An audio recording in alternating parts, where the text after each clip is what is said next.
Okay, so welcome to Quick Calculus, and now we have here an example for L'Hopital's rule. So we have here limit as x approaches 0 plus ng 3 cosecant x minus 3 cotangent x. Okay? So yung first thing that we need to do is to try and evaluate the limit. Evaluate the limit. So, kapag try natin na evaluate yung limit na to, this will become 3 cosecant 0 minus 3 cotangent 0.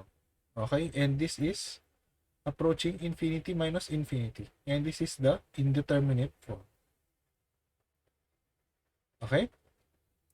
So, ano pwede natin gawin? So, sabi natin in our previous video is itatry natin to i-transform into a function kung saan single function na lang siya. So, yung we have here f of x minus g of x, gagawin natin siyang h of x. No? And ang maganda dito, nagkataon na these are trigonometric functions. No? So, pwede natin gumawa ng mga trigonometric identities. No? Gamitin natin yung mga trigonometric identities natin para matransform sila. Okay? So, we can rewrite this as limit as x approaches 0 plus yung 3. Factor out na lang natin yung 3. So, 3 times cosecant x is 1 over sin x. Tama. Minus cotangent x is cosine x over sin x. Okay? So, pwede natin silang pagsamahin. No? So, we have here 3. Then, limit as x approaches 0 plus ng 1 minus cosine x over sin x. Okay? So, now, we have transformed yung difference natin into just one whole function. So, now, try to evaluate the limit again. No? So, 1 minus cosine 0 over sine 0. Tama? And now, we will get the form 0 over 0. So, now we can apply L'Hopital's rule. No? We can apply L'Hopital's rule. Okay? So, try natin. So, now we have 3. Limit na x approaches 0. So, anong derivative ng 1 minus cosine?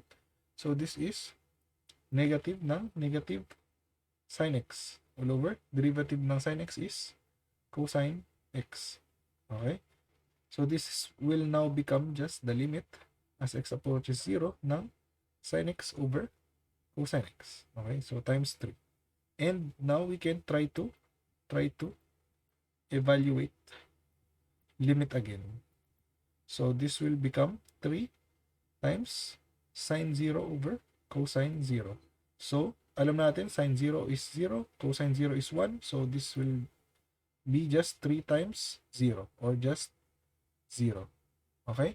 So, yung limit natin ng x approaches 0 plus of 3 cosecant x minus 3 cotangent x, nagawa natin into one function. And pwede natin gamitan na ngayon ng L'Hopital's rule. And we get the limit to be equal to just 0. Okay? So, this is our example for the form infinity minus infinity. So, see you in the next video.